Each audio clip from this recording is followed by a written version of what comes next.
দীর্ঘ ১৬ বছর পর আবারও সম্প্রচারে ফিরছে চ্যানেল ওয়ান। আগামীকাল সোমবার আনুষ্ঠানিকভাবে তাদের পূর্ণাঙ্গ সম্প্রচার শুরু হচ্ছে।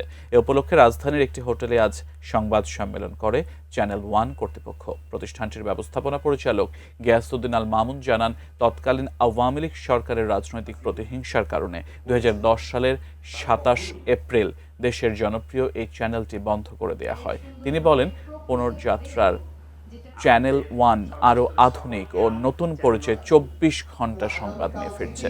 দেশের প্রথম 4K টেলিভিশন হিসেবে সঠিক, বস্তুনিষ্ঠ ও নির্ভুল সংবাদ পরিবেশনই চ্যানেল ওয়ানের একমাত্র লক্ষ্য বলে জানান তিনি।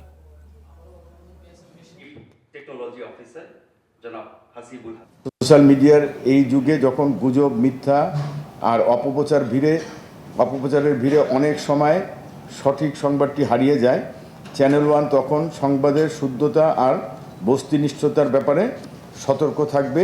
শুদ্ধতাই আমাদের লক্ষ্য।